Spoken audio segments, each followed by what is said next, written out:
Seigneur, nous te donnons l'honneur, la louange et la gloire. Et nous te remercions pour ton amour et pour ton esprit qui nous rassemble ce soir. Parle-nous et que Jésus soit glorifié, que ton Église soit édifiée et que seule ta volonté soit faite et qu'elle soit pleinement accomplie ce soir. Au nom de Jésus-Christ le Seigneur. Amen. Gloire à Dieu. Shalom chez vous. Que la grâce de Dieu abonde au milieu de vous, au milieu de nous ce soir.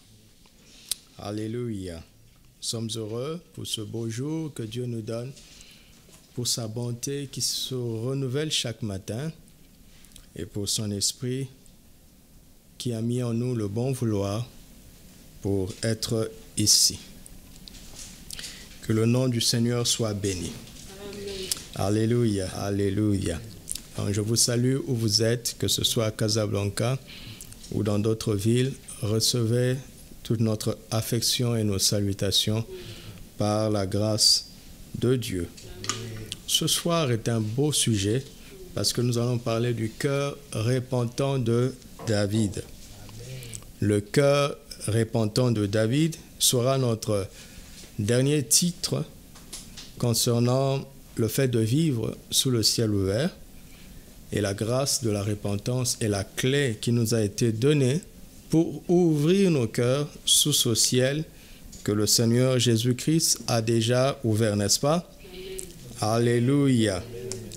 Ézéchiel chapitre 36, versets 26 à 27. Ézéchiel 36, 26 à 27.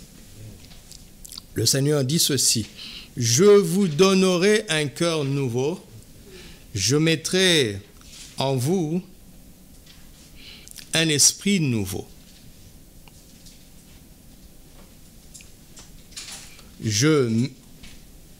J'ôterai de votre corps le cœur de pierre et je vous donnerai un cœur de chair. Je mettrai mon esprit en vous et je ferai en sorte que vous suiviez et que vous pratiquiez mes ordonnances. Je ferai en sorte que vous suiviez mes ordonnances et que vous observiez et pratiquiez mes lois. » Waouh! Quelle promesse extraordinaire! Amen. Qui était une promesse pour eux, qui est déjà accomplie pour nous. Amen.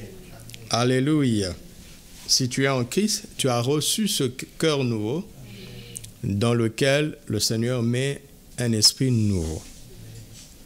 Amen. Amen. 1 Samuel chapitre 10, versets 9 à 10.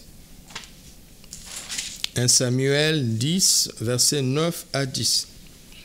Dès que Saül eut tourné le dos pour se séparer de Samuel, Dieu lui donna un autre cœur. C'est l'image du cœur nouveau. Et tous ces signes s'accomplirent le même jour. Alléluia. Lorsqu'ils arrivèrent à Gibéa, voici une troupe de prophètes vint à sa rencontre. L'Esprit de Dieu le saisit et il prophétisa au milieu d'eux. Alléluia. C'était 1 Samuel 10, 9 à 10. Vous voyez là, le cœur, un autre cœur, puis l'Esprit agit sur lui. Comme Ézéchiel le dira plus tard. 1 Samuel chapitre 16, nous commençons au verset 6. 1 Samuel 16, versets 6 à 14. Lorsqu'ils entrèrent, il se dit en voyant Eliab, Samuel se dit en voyant Eliab, certainement loin de l'Éternel est ici devant lui. Et l'Éternel dit à Samuel, ne prends point garde à son apparence et à la hauteur de sa taille, car je l'ai rejeté. L'homme ne considère pas ce que... Non, l'Éternel ne considère pas ce que l'homme considère. L'homme regarde à ceux qui frappent les yeux, mais l'Éternel regarde où? Au cœur. L'Éternel regarde au cœur. Isaïe appela Abinadab et le fit passer devant Samuel, et Samuel dit, l'Éternel n'a pas non plus choisi celui-ci. Isaïe fit passer Shama, et Samuel dit, l'Éternel n'a pas non plus choisi celui-ci. Il fit passer 7 de ses fils devant Samuel, et Samuel dit, l'Éternel n'a choisi aucun d'eux. Puis Samuel dit à Isaïe, sont cela tous tes fils? Et il répondit, il reste encore le plus jeune. Mais il fait paître les brebis. Alors Samuel dit à Isaïe, envoie-le chercher, car nous ne placerons pas avant qu'il ne soit venu ici. Alléluia. Isaïe l'envoya chercher. Or, retenez bien, or David était blond, avec quoi? De beaux yeux et une belle figure. L'état de son cœur a réjailli sur l'état de son visage. C'est ce que ça veut dire. L'Éternel dit à Samuel, lève-toi, oins-le, car c'est lui. Pourquoi c'est seulement lui? Samuel prit la corne d'huile et l'oignit au milieu de ses frères. L'esprit de l'Éternel saisit David à partir de ce jour et dans la suite. Samuel se leva et s'en alla à Rama. L'esprit de l'Éternel se retira de Saül, qui fut agité par un mauvais esprit. Donc, nous avons vu que Dieu dit à Samuel que lui ne choisit pas selon l'apparence, n'est-ce pas? Mais il choisit selon le cœur. Quand David se présente, on met une description sur son apparence. Il était blanc, il avait des beaux yeux, n'est-ce pas? Et une belle figure. Tout ça, c'est l'apparence. Et Dieu dit, c'est lui. Est-ce que Dieu est en train de se contredire? Dieu est-il en train de se contredire? Actes chapitre 13. Versets 21 à 22. Le Nouveau Testament va compléter l'Ancien Testament. Des siècles plus tard. Ils demandèrent alors un roi, et Dieu leur donna pendant 40 ans Saül, fils de Kis, de la tribu de Benjamin. Verset 22. Puis, ayant rejeté Saül, Dieu leur suscita pour roi David, auquel il a rendu ce témoignage. J'ai trouvé David, fils d'Isaïe, homme comment? Selon mon cœur, qui accomplira toutes ses volontés. Le critère avec lequel Dieu a rejeté les 7 grands frères de David, c'est le critère du cœur. Le critère avec lequel il a choisi David n'est pas le critère d'apparence, mais le critère du cœur. Alléluia. Même s'il était blanc et qu'il avait de beaux yeux et qu'il avait une belle figure, Dieu ne l'a pas choisi pour ça. Dieu l'a choisi pour son cœur. Alléluia. Et la beauté de son cœur a fini par réjaillir sur son visage, sur tout son être. Amen.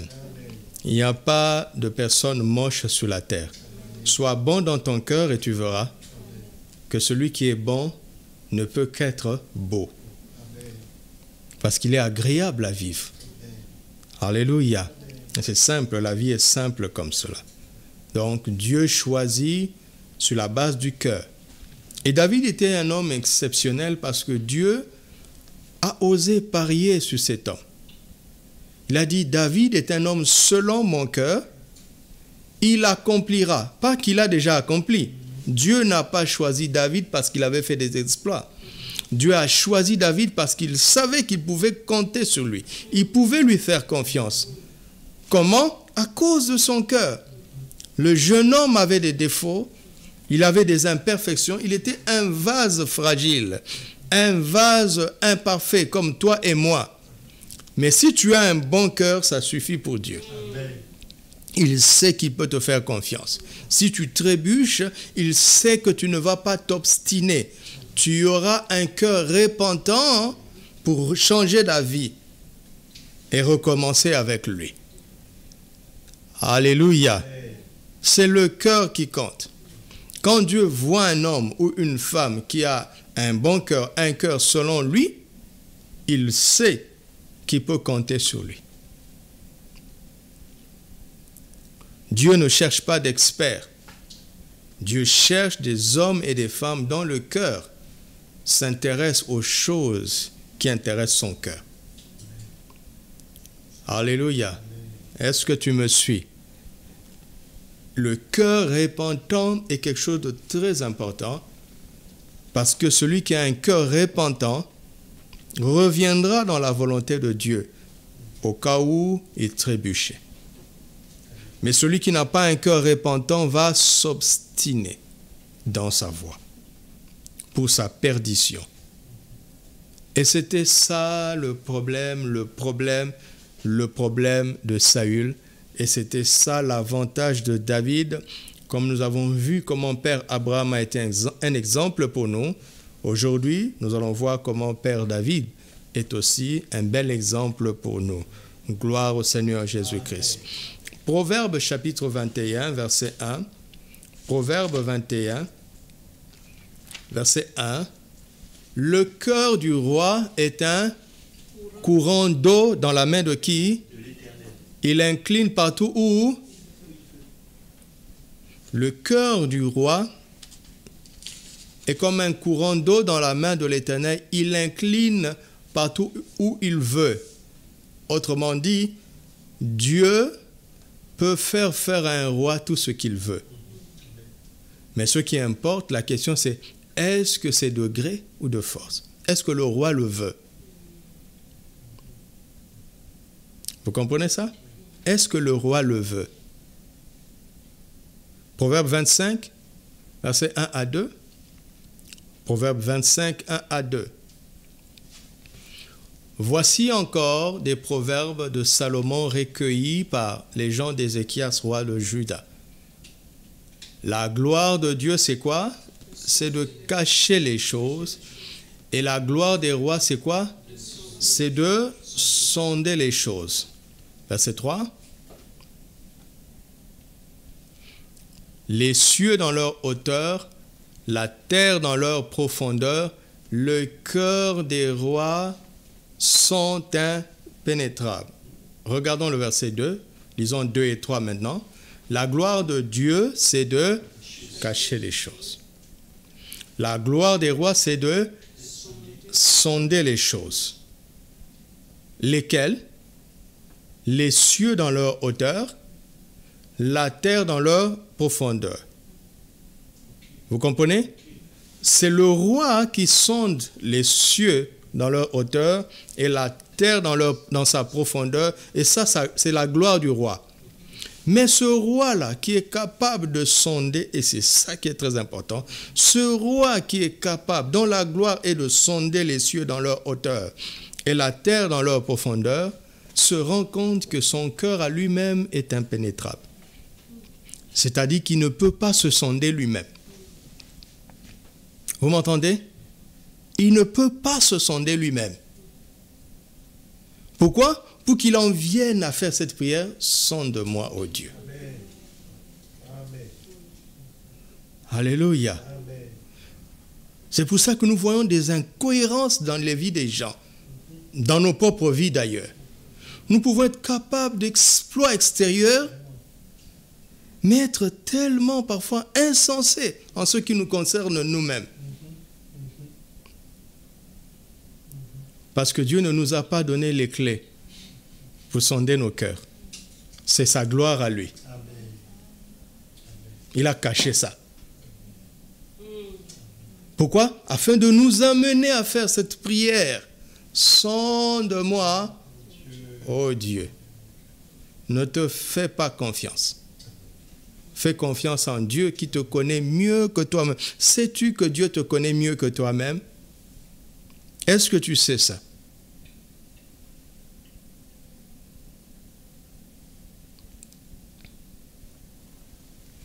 Alors Dieu aime les personnes qui le laissent sonder leur cœur. Que Dieu sonde mon cœur veut dire quoi? Il sait déjà ce qui est dans mon cœur. C'est permettre à Dieu de me montrer ce qu'il y a dans mon cœur que j'ignore. C'est de permettre à Dieu de me donner son avis à mon propre sujet. Et je l'accepte sans discuter, parce que j'ai un cœur repentant. Quand Dieu me dit, voici comment tu es, je ne cherche pas d'excuses, je ne cherche pas à me justifier, je dis pardon Seigneur. Merci de me l'avoir révélé. Accorde-moi la grâce de devenir différent. Je ne l'aurais pas su par moi-même. Dieu permet parfois des circonstances parce que c'est un langage pour te montrer à toi-même qui tu es que tu ignores. Tu m'entends? Et David savait s'exposer à Dieu. Saül ne faisait pas ça. C'est la qualité de cet homme dont nous devons nous emparer. Alléluia. Savoir nous présenter à Dieu tel que nous sommes.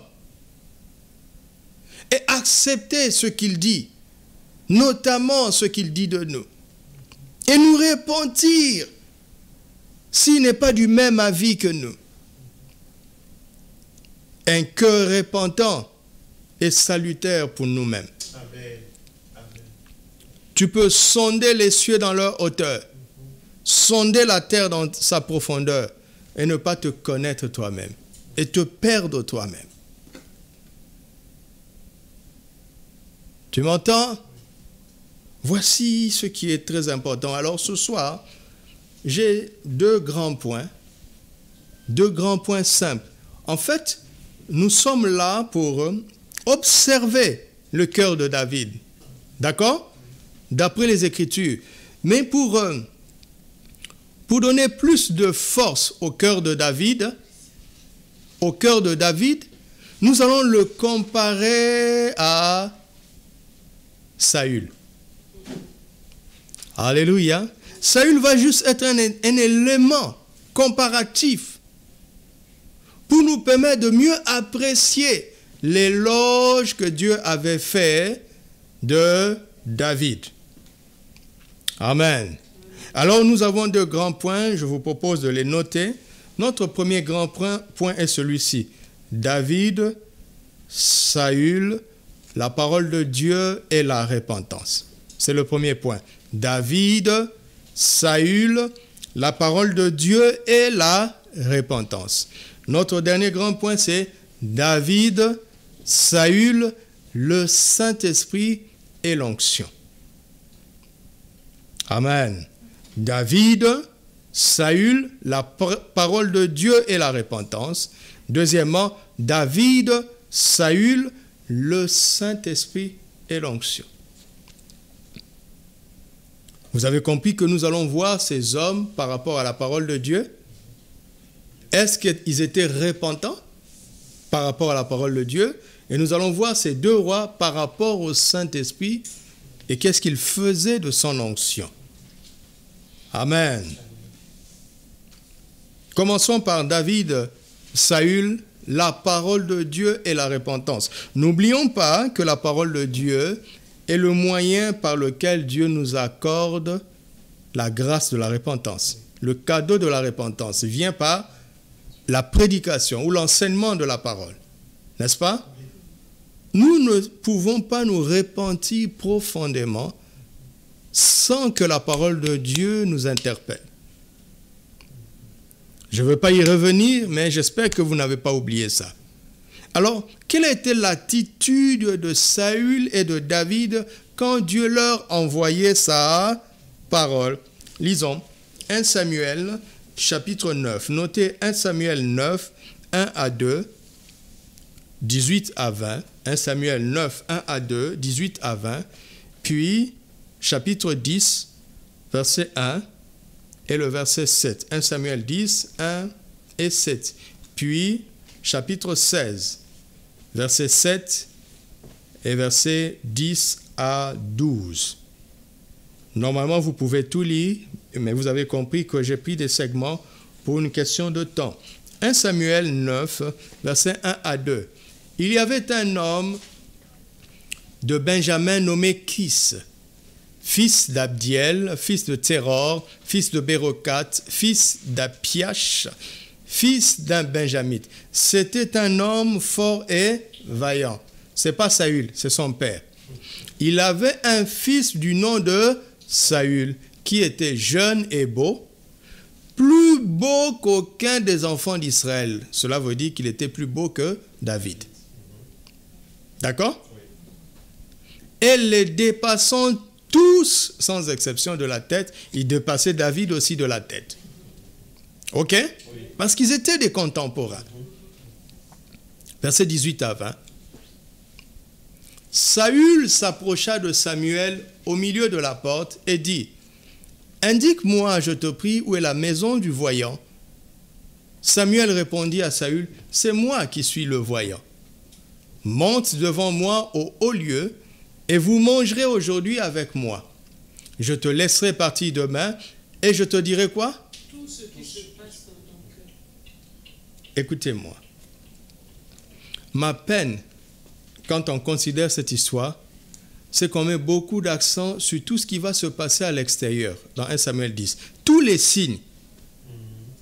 N'est-ce pas? Oui, c'est vrai. Mais le prophète ne commence pas par là. Il dit, je te dirai quoi? Tout ce qui se passera? Tout ce qui se passera? Tout ce qui est en train de se passer dans ton cœur. Cela veut dire que quelque chose se passait dans le cœur de Saül, oui ou non? Et Samuel va lui dire ça. Et c'est quoi cette chose? Verset 20. Ne t'inquiète pas des ânesses que tu as perdues il y a 3 jours. Certainement qu'il s'inquiétait dans son cœur. Car elles sont retrouvées, lui ne le savait pas. Et pour qui est réservé tout ce qu'il y a de précieux en Israël? N'est-ce pas pour toi et pour toute la maison de ton père?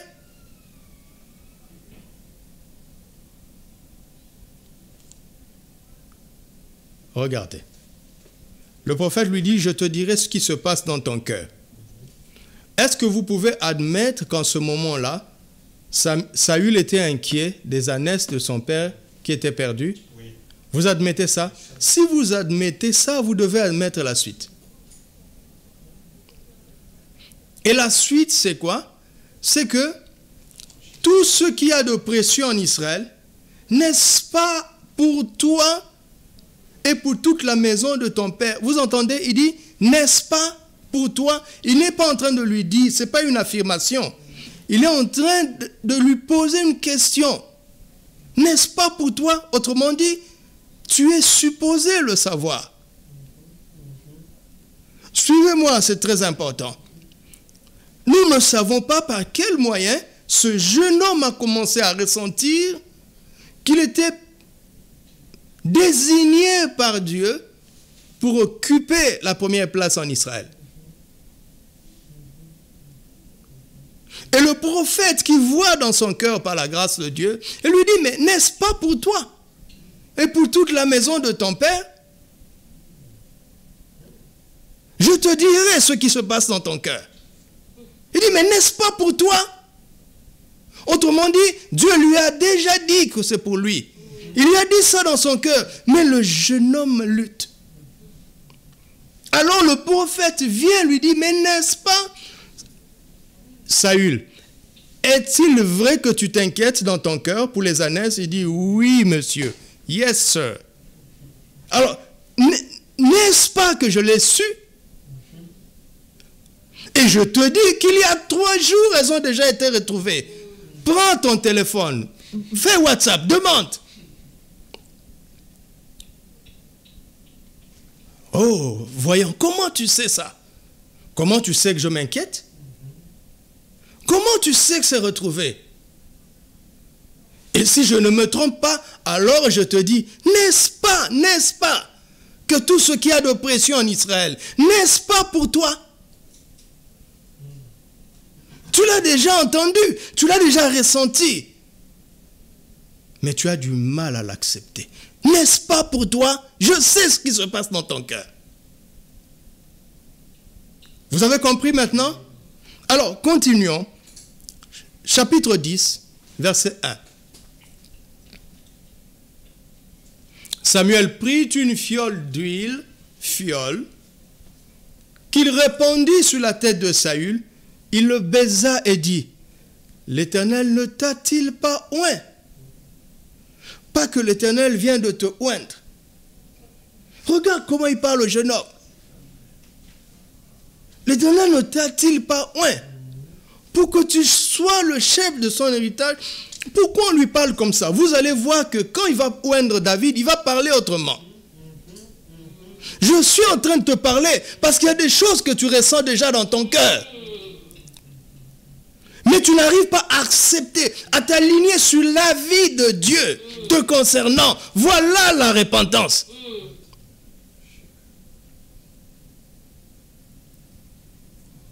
J'ai été envoyé pour confirmer le choix de Dieu que tu as déjà ressenti. Et j'insiste, qu'est-ce qui ne va pas chez toi?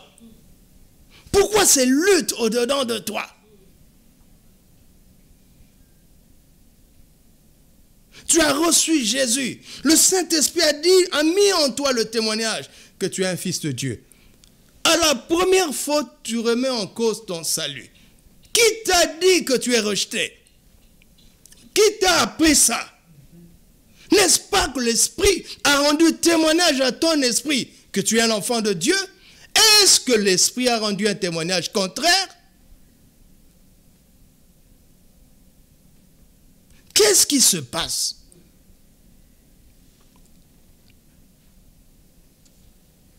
Verset 7. Lorsque ces signes auront eu pour toi leur accomplissement, fais ce que tu trouveras à faire, car Dieu est avec toi. Le prophète a été obligé de lui donner des signes extérieurs. Suivez-moi très bien ce qu'il ne va pas faire avec David. Est-ce que tu me suis? L'homme a du mal à se mouvoir dans le domaine de la foi. Or, la foi est une ferme assurance des choses qu'on espère. L'espérance est au-dedans. Une démonstration de celles qu'on ne voit pas. Tu m'entends? On ne les voit pas, mais on les espère. Amen. Pour l'avoir possédé, les anciens ont obtenu un témoignage favorable. C'est par la foi que nous reconnaissons que le monde a été formé par la parole de Dieu, en sorte que ce qu'on voit ne vient pas des choses visibles. Mais Saül ne pouvait pas se mouvoir tant qu'il n'avait pas vu les signes extérieurs. Vous comprenez ça? Revenons maintenant, verset 21. 1 Samuel 9, verset 21. Quel était son problème?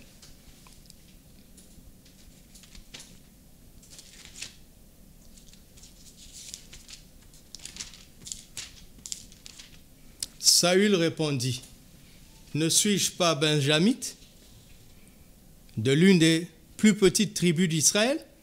Et ma famille n'est-elle pas la moindre de toutes les familles de la tribu de Benjamin? Pourquoi donc me parles-tu de la sorte? J'ai envie de lui dire, et alors Saül, et alors?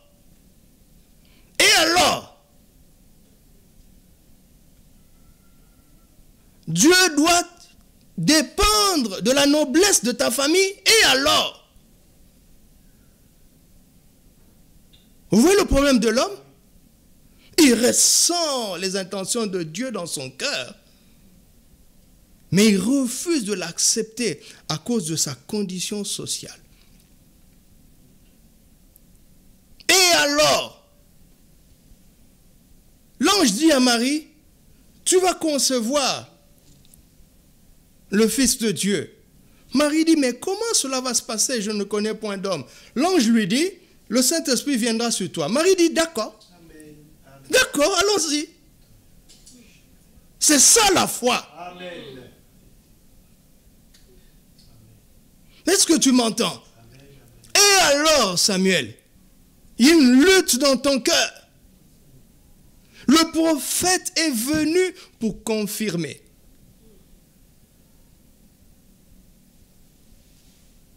Regardez David, chapitre 16, 1 Samuel, chapitre 16.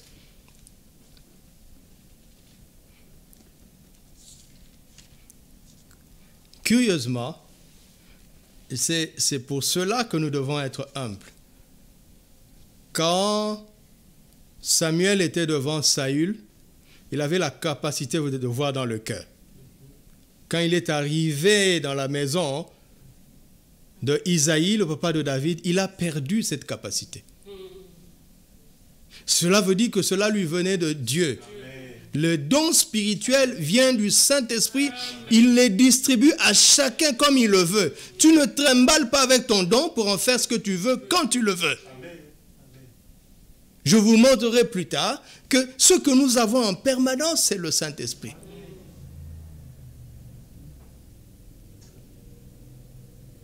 Le voyant ne voit plus. Il ne voit plus. Dieu est obligé de faire la leçon au voyant.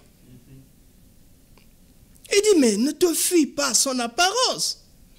Mais on a dit que tu étais voyant, non? Depuis quand tu dépends de l'apparence? Je t'ai permis de voir ce qui était dans le cœur de Saül.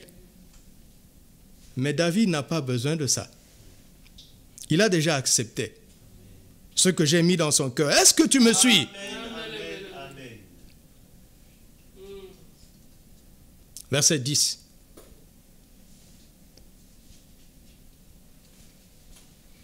Isaïe fit passer ses 7 fils devant Samuel, et Samuel dit à Isaïe, l'Éternel n'a choisi aucun d'eux. Puis Samuel dit à Isaïe, parce qu'il ne comprend plus rien. Dieu lui a dit, va dans la maison d'un certain Isaïe. J'ai choisi un de ses fils pour le faire roi. Et Samuel envoie la nouvelle. Logiquement, papa doit rassembler tous ses enfants, même ses filles. Et les 7 fils passent. L'Éternel n'a choisi aucun d'eux. Samuel ne comprend plus rien. Et là, il va utiliser l'intelligence. Alors il pose la question, est-ce que ce sont tous tes fils là? Écoutez la réponse. Il reste encore le plus jeune. Ça veut dire quoi? Papa a déjà décidé que si on doit choisir un roi, c'est parmi les 7. Ça ne peut pas être lui. Lui, sa place, c'est derrière le troupeau. Alors Samuel dit à Isaïe, envoie-le chercher, car nous ne nous placerons pas avant qu'il ne soit venu ici. Vous comprenez? Samuel fait une déduction. Monsieur a 8 fils. Dieu n'a pas choisi les 7 premiers. Or, Dieu avait dit que c'est l'un de ses fils. C'est évident que c'est le dernier. Déduction logique. Ce n'est pas la foi là. Pour les gens qui aiment toujours exagérer, ça ce n'est plus la foi. C'est le bon sens. Parce que Dieu est le Dieu de la foi, il est le Dieu de l'intelligence, il est le Dieu de la sagesse, il est le Dieu du bon sens. 1 plus 1 égale 2, ça vient de Dieu. Mais parfois, il peut décider que ça devient 1. Comme dans le mariage, 1 plus 1 égale 1. Seulement dans l'ensemble du mariage. En dehors de cet ensemble, cette arithmétique ne marche plus. 1 plus 1 reste égal à 2. Dieu est le Dieu du naturel et du spirituel. Arrête-moi ça, tu exagères. Arrête ça. Ce n'est pas une parole de connaissance, c'est une déduction logique. Abraham arrive à Canaan. Il parcourt Canaan. Ce n'est pas Dieu qui lui a dit va à Sichem. Ce n'est pas Dieu qui lui a dit va au chêne de Morée. Il a mis en exergue son intelligence. Arrête ça. Mais Dieu a dû soutenir sa foi en lui disant, ce pays-ci, je te le donnerai. Parce que l'homme a paniqué. Quand il a vu la puissance des Cananéens, quand il a vu la sagesse des Cananéens, il dit, est-ce que Dieu avait vraiment parlé? Alors la parole est venue pour confirmer. Amen. Arrête ça. Arrête ça, tu m'entends?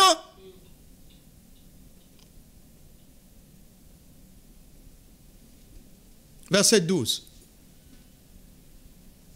Isaïe l'envoya chercher. Or, il était blanc, ainsi de suite. L'Éternel dit à Samuel, lève-toi, oins-le, car c'est qui?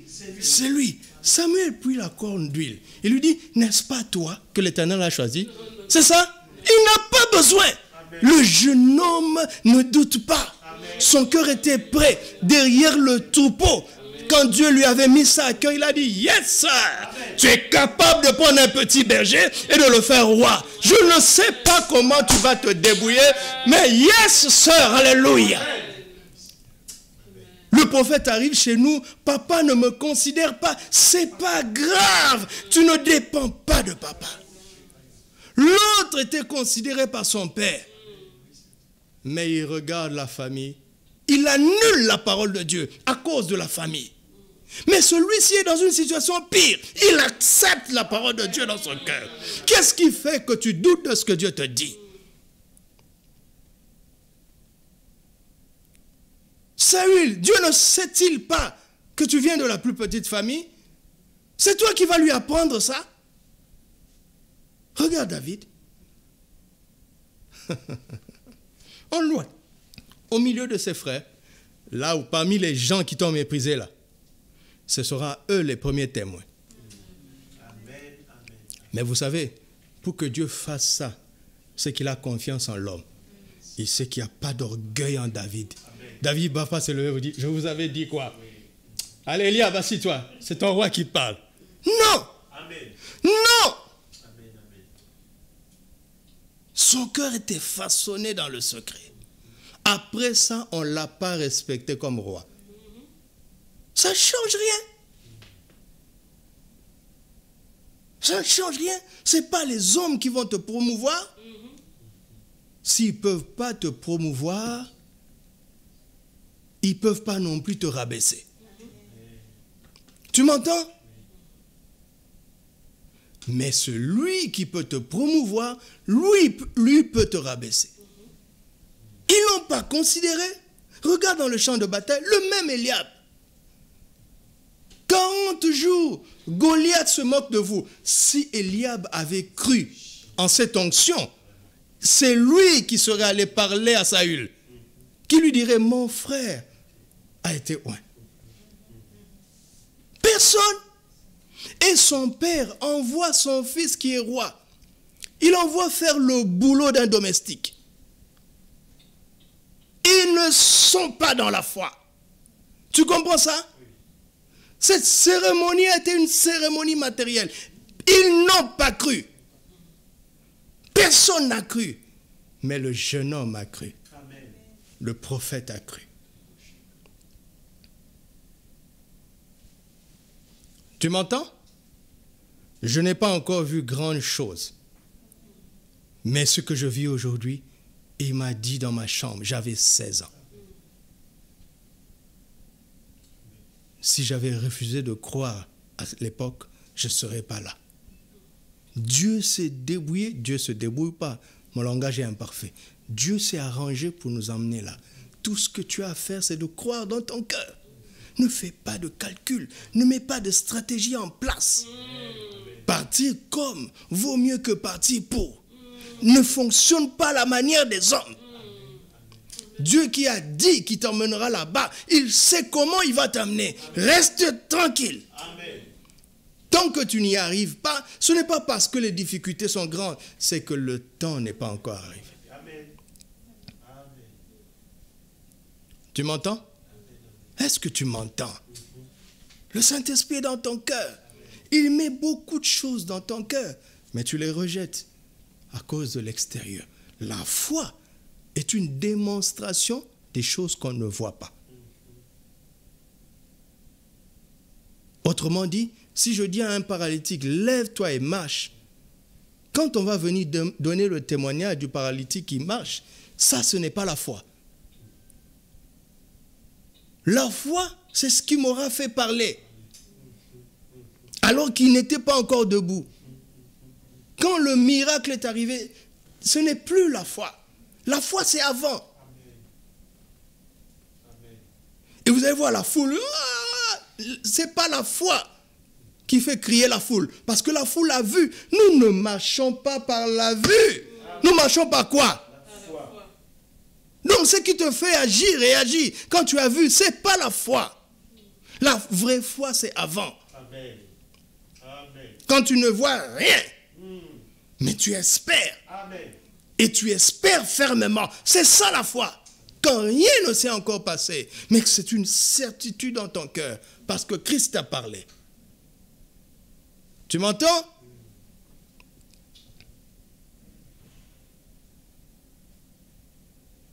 Que Dieu nous aide. Que Dieu nous aide. Le problème de Saül, c'est qu'il dépassait tout le monde de la tête. Saül était un homme de raison. David était un homme de vision, un homme de foi. La raison bloquait Saül, alors que la parole était dans son cœur. Romains 10, 10 dit, c'est en croyant du cœur que l'on parvient au salut.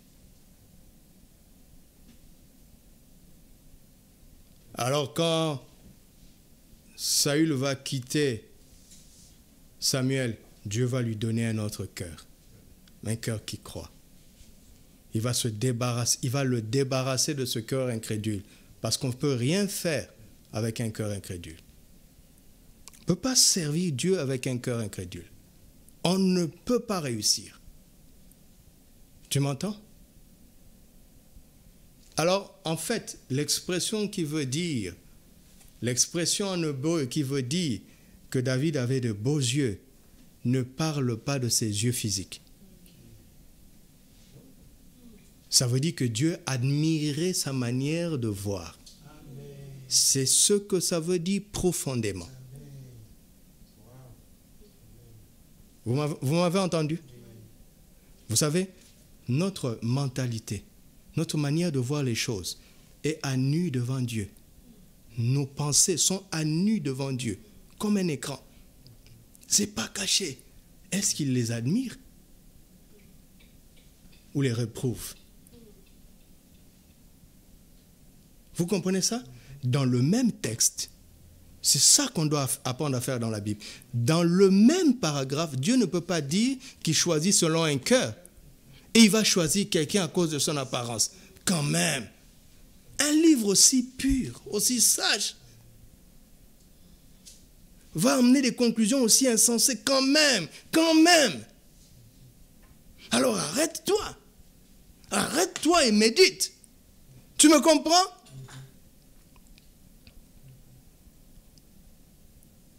Preuve que c'était un homme de vision.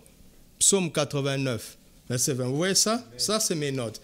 Ça, c'est quand je priais avant de partir. Il m'a dit, ajoute ça pour ceux qui vont douter. Si tu veux encore douter, je vais ajouter. Psaume 89, verset 20. Alors tu parlas dans une vision à ton bien-aimé. Tu comprends? Il avait cette capacité-là. Dites-moi où est-ce que Saül a eu une vision. Dites-moi. Quand Dieu te dit « Ah », tu boudes, tu n'oses pas croire, comment est-ce qu'il va te montrer de plus grandes choses? Regardez, Jésus dit « Je ne fais que ce que je vois faire au Père. » Mais parce que je le fais, il me montrera de plus grandes choses. Mais Dieu n'est pas insensé. Il nous teste tous les jours. Quelqu'un a une fièvre. Dieu te dit « Impose-lui les mains. » Tu hésites et tu pries, Seigneur, aide-moi à ressusciter les morts. Dieu est-il insensé? Tu penses que tu auras le courage de prier pour un mort en public parce que c'est comme ça que ça se passe si tu ne savais pas? Jésus a ressuscité les morts en cachette. Réponds-moi. Quand il dit rouler la pierre pour Lazare, il y avait 2 personnes. Et quand il dit Lazare sort, personne n'avait entendu. Si Lazare ne sort pas, on le lapide tout de suite. Mais d'où lui est venue cette audace? Tu veux que je te dise? Son tout premier miracle, il a fait en secret. Personne ne savait. Il était en train d'exercer sa foi. Amen. Tu m'entends? Il était en train d'exercer sa foi.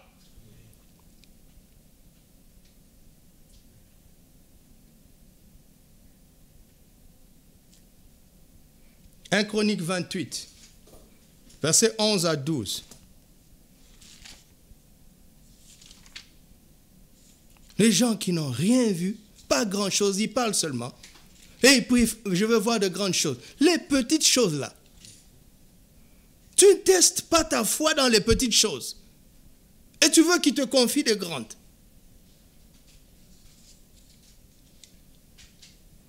Oh. David donna à Salomon, son fils, le modèle du portique. Pour aller vite, verset 12. Il lui donna le plan de tout ce qu'il avait dans l'esprit.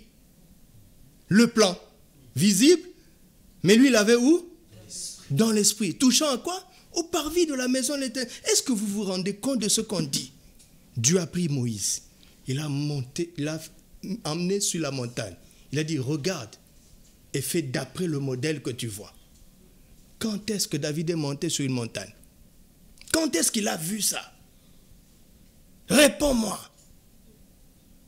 Il a appris à exercer son cœur aux paroles de la foi. Ça s'exerce. On grandit dedans. Amen. Tu m'entends? Tu penses que Dieu va mettre une nappe comme ça pour ouvrir? Pourquoi il a donné une nappe à Pierre? Parce qu'il était incrédule. Il était incrédule. Mais quand un cœur est ouvert, puisque c'est de cela dont il est question, il dépose sa pensée dans ton cœur. C'est tout. Est-ce que tu m'entends? Arrête d'endurcir ton cœur. Dieu te teste tous les jours. Il dit, mon fils, ça c'est pas bon. Tu t'excuses. Tu prends des excuses. Tu es en train de fermer ton cœur. Il a de plus grandes choses à te montrer. Par quel moyen? Par le moyen de la foi. Ça vient dans le cœur.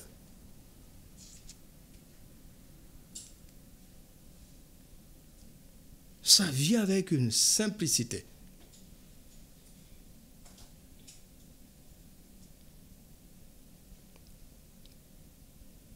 Ce n'était pas le cas de Saül.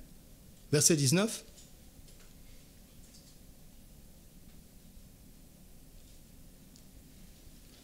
C'est par un écrit de sa main, dit David, que l'Éternel m'a donné quoi? De tout cela, tous les ouvrages. C'était un homme de vision. Il a commencé doucement. Regarde la dimension qu'il a atteint. Regarde. Arrête de trop raisonner. Vous savez, Dieu peut faire avec nous le chemin, il peut prendre avec nous le chemin de l'intelligence. Si tu veux raisonner, Dieu peut raisonner avec toi jusqu'à ce que tu craques. Il sait raisonner. Non? Il sait raisonner.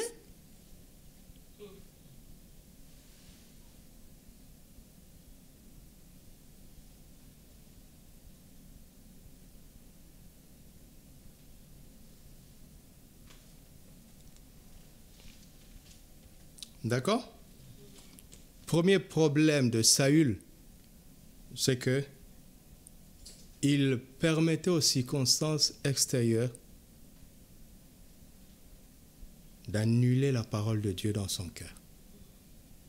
David ne permettait pas aux circonstances extérieures d'annuler la parole de Dieu dans son cœur. Vous m'entendez? Est-ce que je peux continuer? Deuxième chose, entre David et Saül, toujours concernant la parole, c'est que, notez, hein, nous n'allons pas lire, puisque nous n'avons plus beaucoup de temps, 1 Samuel 13, versets 8 à 15. 1 Samuel 13, 8 à 15. 1 Samuel 14, versets 47 à 52. Puis 2 Samuel 12, 7 à 15. Et 2 Samuel 11, 11 à 25. Écoutez-moi, les deux rois, Saül fait une faute. Dieu envoie Samuel avec sa parole pour lui dire que tu n'aurais pas dû. Le gars ne se répand pas. Il trouve des excuses. Il dit, le peuple qui était autour de moi,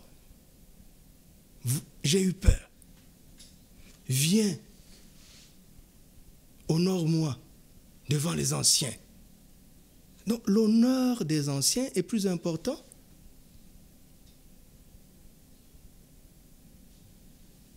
que Dieu. Mais quand tu as déshonoré Dieu, aucun honneur ne peut t'ajouter quoi que ce soit. Dieu a envoyé sa parole pour lui dire que tu as mal agi. Mais l'homme argumente.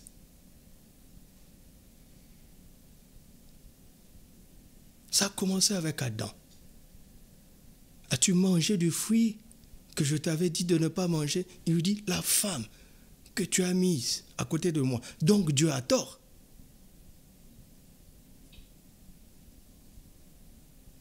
Et Dieu demande à la femme, pourquoi tu as fait ça? La femme reconnaît, j'ai été séduit par le serpent. À partir de ce moment, Dieu a dit, homme, tu es exclu du plan du salut, ça passera par la femme. Juste parce qu'elle a reconnu. C'est pas difficile. Comme Adam, nous allons le voir dans le séminaire, comme Adam, Saül a refusé de reconnaître. Regardez maintenant David. David va faire pire. Va prendre la femme d'autrui et tuer son mari. Le prophète Nathan vient lui parler. Il dit, j'ai péché contre l'Éternel. Il ne va pas par quatre chemins. Hein? Tout de suite, il reconnaît sa faute. Il fait le dénombrement. Ce que Dieu ne voulait pas. Dieu envoie sa parole par un prophète, Gad. Il dit, oh, j'ai commis un grand péché. Je suis dans l'angoisse.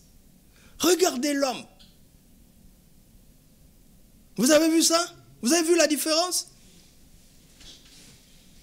Quand Dieu lui parle, quand Dieu lui envoie sa parole, et lui dit qu'on ne fait pas ça, l'homme demande pardon, il reconnaît tout de suite.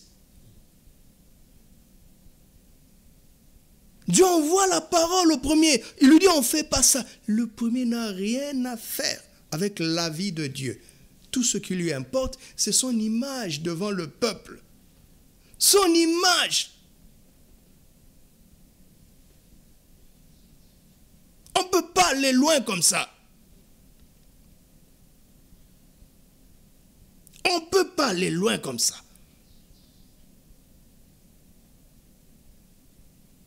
Tu m'entends? On ne discute pas avec la parole de Dieu. Je vous en supplie. On ne discute pas avec la parole de Dieu. Ne cherche pas à accuser quelqu'un d'autre. Ne fais pas comme Adam. Ne fais pas comme Saül. Fais comme Ève. Fais comme David. Dieu est bon. Il est déjà bon pour pardonner. Nous l'avons vu mercredi dernier, n'est-ce pas? Il est déjà bien disposé à pardonner. Il ne se lasse pas de pardonner.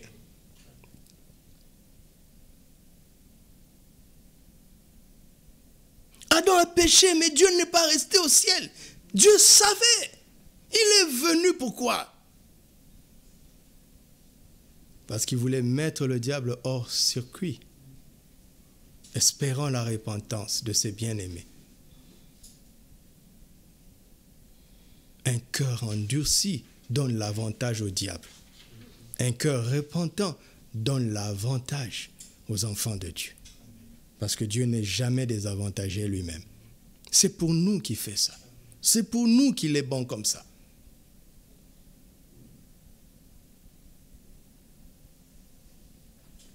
Vous m'entendez? Dites avec moi, je ne serai pas comme Saül. Je serai comme David.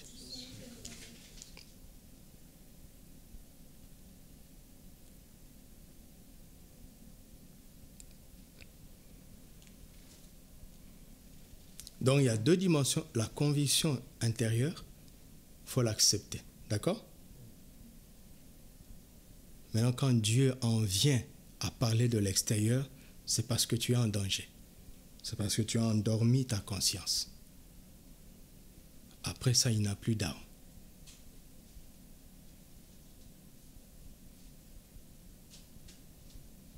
D'accord? D'accord? D'accord? Là, nous avons vu les deux personnes par rapport à la parole de Dieu. Maintenant, nous allons les voir les deux par rapport au Saint-Esprit. Alléluia. 1 Samuel 10, verset 1.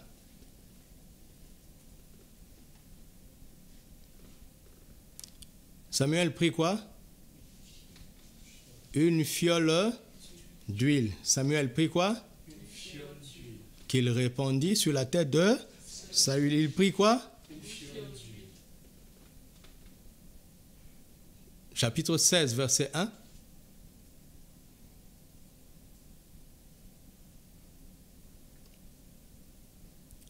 L'Éternel dit à Samuel, quand cesseras-tu de pleurer sur Saül? Je l'ai rejeté, afin qu'il ne règne plus sur Israël.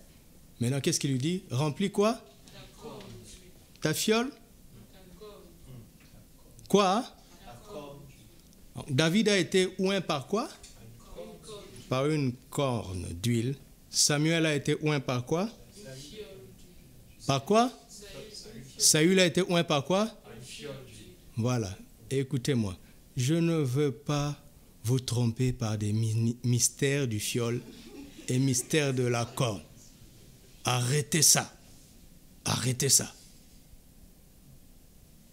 On ne plaisante pas avec la parole de Dieu. Mais je constate que c'est différent et ce n'est pas pour rien.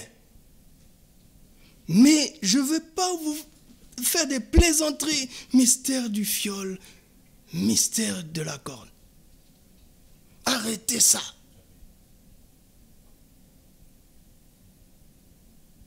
On ne fait pas de la comédie avec la parole de Dieu.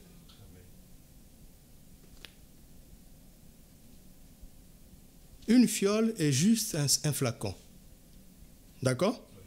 C'est un récipient qui peut être fait, notez, avec n'importe quelle matière. Mais, tenez-vous bien, c'est un récipient fait par un homme. C'est une bouteille. C'est un flacon. OK? Mais une corne est aussi un récipient qui n'est pas fait par un homme. Ça a été produit par un animal que Dieu a créé. Et quand on a arraché, on a coupé, on a vu qu'il y a un creux. Et on s'est dit, tiens donc, ça peut servir de récipient. Mais on sait que ce n'est pas nous qui l'avons fait. L'huile représente le Saint-Esprit. Mais d'une part, il y a un récipient fait par un homme. D'autre part, il y a un récipient fait par Dieu. Première information. Deuxième information, c'est que Dieu n'a pas dit, écoutez-moi, Dieu n'a pas dit à Samuel de remplir sa fiole d'huile. D'accord? Mais il a dit à Samuel de remplir sa corne. Parce que ce que Dieu veut, c'est la plénitude de l'œuvre de l'Esprit. mais pas la plénitude de l'œuvre de l'homme. Parce que quand l'homme est rempli de son œuvre, l'esprit n'a plus de place. Mais quand l'homme est rempli de l'esprit, l'homme conserve une place, celle que le Saint-Esprit lui donne. Tu m'entends? Et l'œuvre de l'homme est temporaire, n'est-ce pas? Passager. L'œuvre de Dieu est éternelle. Pourquoi Dieu fait ça? Parce que la royauté de Saül était temporaire. Il est de Benjamin. La prophétie disait que le roi serait de Juda. Et son règne sera éternel. Saül n'était pas un roi venu désiré par Dieu. C'est le peuple qui a demandé le roi. Tu m'entends? Mais David, ce n'est pas le peuple qui a demandé, c'est Dieu qui a décidé. La décision de Dieu est éternelle, la décision de l'homme est temporaire. Même quand c'est une bonne décision, elle est temporaire. Parce que l'homme passe avec toute son œuvre, mais l'Éternel demeure éternellement. Alléluia. Alléluia. Un roi. 2 Rois chapitre 9, versets 1 à 3.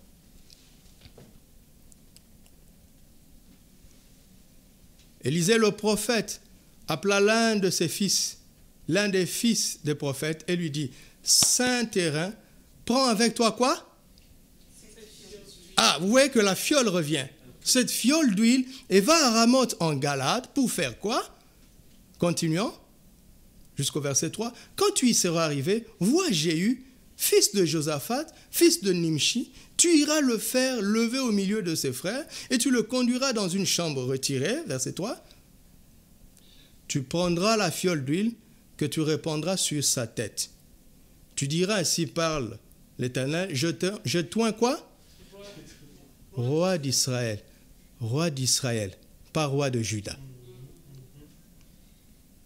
Vous comprenez? Israël s'est retiré. D'accord? Dieu, dans sa bonté, sait que s'ils n'ont pas un chef, il part, il y aura le désordre. Alors, il oint un roi quand même, mais avec une fiole, parce que c'est un règne passager. C'est comme ça que nous avons des autorités dans toutes les nations dont Dieu n'a pas déterminé les frontières. Mais par amour, il établit des autorités pour qu'il y ait de l'ordre, mais ce n'est pas de règne éternel. Tout ça sont des règnes passagers. Ils ont reçu l'onction du gouvernement par une fiole, c'est-à-dire par un récipient conçu par les hommes. Ça peut être la démocratie. Vous comprenez? C'est une organisation humaine pour oindre les chefs. Et Dieu dit, ne maudis pas ces autorités-là. Parce que comme je suis un Dieu d'ordre, par amour pour vous, j'accepte ça. Mais c'est une fiole. Ce n'est pas moi qui ai fabriqué cette bouteille. Tu m'entends? C'est pour ça que les gouvernements changeront toujours. Alléluia. Ne lie pas ton sort à un pouvoir passager. Sois un peu intelligent. Il a un mandat. Ça veut dire quoi? À la fin du mandat, il va perdre le pouvoir. Et toi, tu prends ton sort, tu le lies à un pouvoir passager. D'accord? Et quand tu dis que tu es attaché à celui-là, les opposants t'ont vu, non? Le jour où les opposants prendront le pouvoir, comment penses-tu qu'ils vont te traiter? Lis ton sort à un pouvoir éternel. Amen. Alléluia. Amen. Alléluia. C'est le royaume de Juda. Regardez. 1 Roi, chapitre 1, verset 39. Oui, je ne parle pas de mystère de la fiole ou de la corne. Je parle des Écritures. 1 Roi 1, 39. Le sacrificateur Tsadok prit quoi? Il prit quoi? la corne d'huile dans sa tente et il oignit qui? Salomon, descendant de David, de la tribu de Juda. D'accord? Lis la Bible. En Juda, on oignait avec une corde. Ailleurs, on oignait avec une fiole. Symbole d'un pouvoir que Dieu tolère. D'accord? Un pouvoir que Dieu tolère et qui n'est pas permanent. Mais avec la corne, c'est un pouvoir que Dieu génère. Pas tolère, hein, mais qu'il génère et qui est permanent. Maintenant, je vous conseille d'aller lire le psaume 91, 89, psaume 92. Vous allez voir ce que David dit de l'onction qu'il a reçue à partir de cette corne. Il sait qu'il est imbattable. Il sait qu'on ne touche pas à un oint de Dieu. Il sait ça. Alléluia. Il sait ça. Amen. Alors, je vais terminer en vous montrant, puisque je suis en train de parler de Saül, David, le Saint-Esprit et l'onction. D'accord? Je vous ai montré comment ils ont été oints, n'est-ce pas? Alléluia. Amen. Regardez 1 Samuel chapitre 16, verset 2. 1 Samuel 16, verset 2.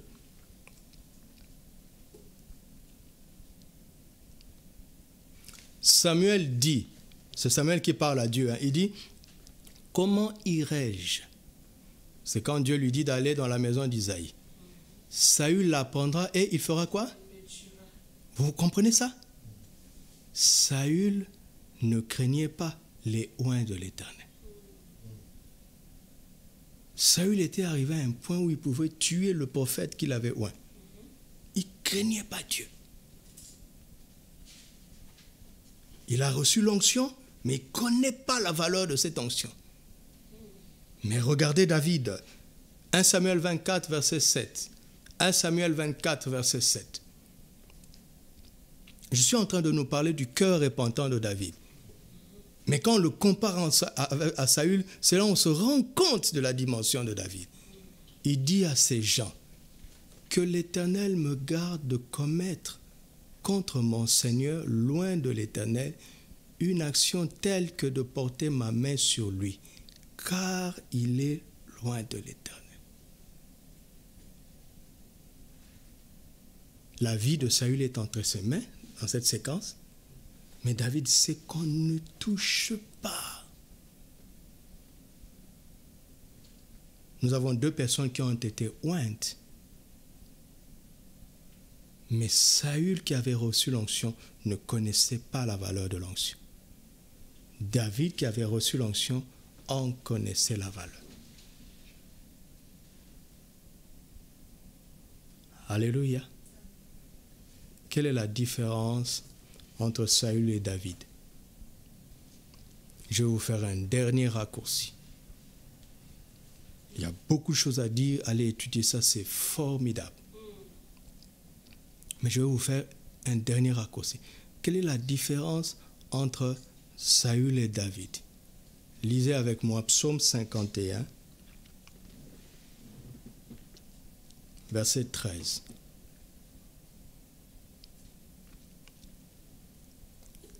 Psaume 51, verset 13. Et puis tu prépares Psaume 139, verset 7. Puis Psaume 143, verset 10. Regardez la prière de David. Ne me rejette pas loin de ta face. Ne me retire pas. David connaissait le Saint-Esprit. Regardez. Saül a été oint.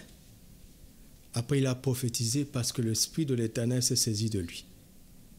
Mais il n'a pas développé la relation avec l'Esprit de Dieu. Il se contentait de l'onction qui lui a fait roi. Mais honorer la personne qui oint, ce n'était pas son problème. Mais regarde David, quand il fait une faute, après sa repentance, il a demandé pardon pour ses péchés. Mais il poursuit en disant, Seigneur, me pardonner c'est bien. Mais surtout, surtout, ne reprends pas ton esprit. Tu m'entends? Vous voyez jusqu'où est allée sa repentance? Alléluia. Psaume 139, verset 7. Il dit, où irai-je loin de ton esprit? Il était conscient que le Saint-Esprit était partout. Au début, il dit, tu m'entoures en dedans et en dehors, n'est-ce pas? Il parlait du Saint-Esprit.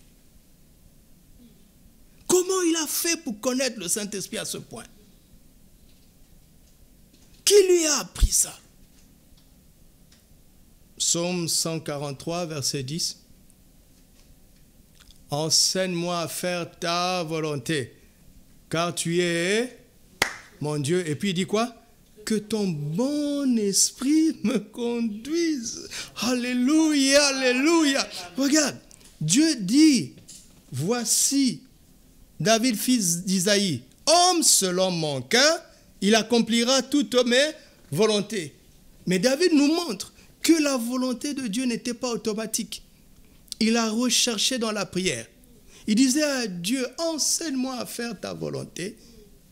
Mais il sait qu'en matière de la volonté de Dieu, c'est l'apanage du Saint-Esprit. Il dit que ton bon esprit me conduise. Amen. Et c'est exactement ce qu'Ézéchiel avait dit. Je vous donnerai un cœur nouveau et je mettrai en vous un esprit. Alléluia. Tu as un cœur repentant. Le cœur repentant réjouit l'Esprit de Dieu en nous. Et permet à l'Esprit de nous conduire, premièrement, de nous aider à ne plus refaire les mêmes erreurs et à avancer avec Dieu. C'est toujours le Saint-Esprit qui conduit les croyants. Alléluia. Mais le Saint-Esprit n'agit pas quand le cœur n'est pas bon. Et David dit quelque chose d'étonnant ici. D'étonnant. David sait que le Saint-Esprit est bon. Vous avez vu ça, non? Ton bon esprit. Mais les chrétiens disent, le Père est bon, le Fils est bon, mais le Saint-Esprit, pourquoi? Parce qu'on a dit blasphème contre l'Esprit. C'est autre chose. Si le Saint-Esprit est Dieu, sachant que Dieu est bon, le Saint-Esprit est bon. David savait que le Saint-Esprit peut pardonner. D'accord? Le blasphème contre l'Esprit, c'est autre chose. Le Saint-Esprit est aussi bon comme Dieu. Il prend plaisir à pardonner comme Dieu. Quelle bonne nouvelle. Le cœur de David réjouissait l'Esprit de Dieu en lui et permettait à l'Esprit de le conduire.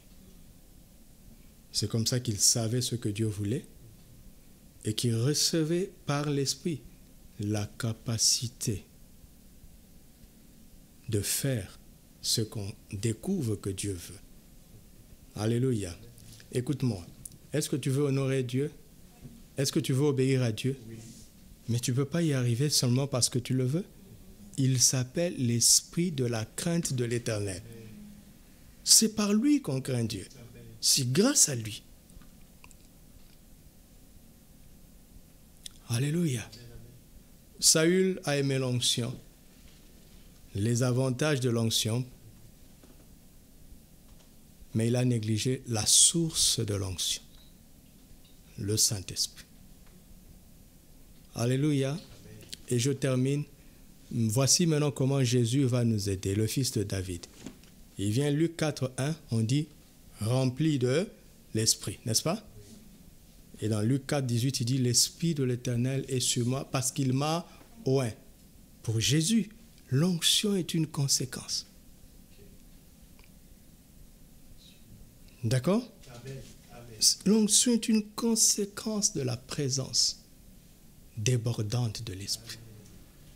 Vous savez comment Dieu a oint du Saint-Esprit et de force. L'onction de force est une conséquence de l'onction de la personne.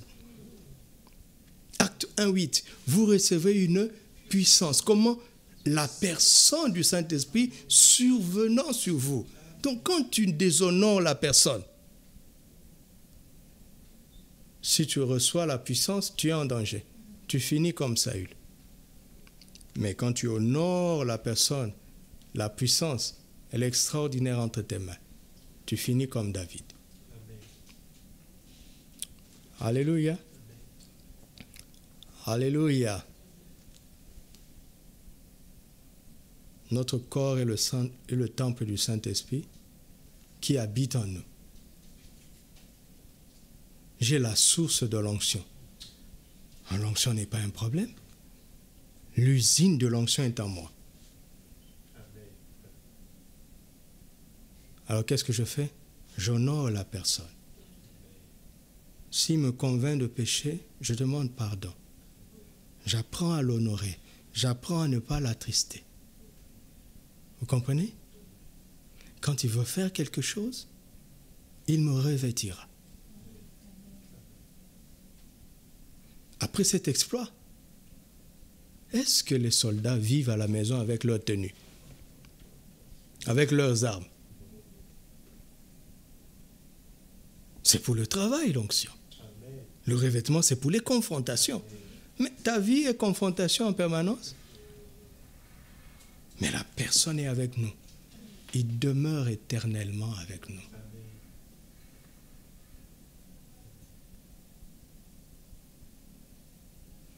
Quand nous sommes pris en faute, ne regrettons pas à cause de notre image. Regrettons à cause de cette belle personne. C'est ça le cœur repentant. Si les gens vont se moquer de moi, pourvu que je me réconcilie avec Dieu.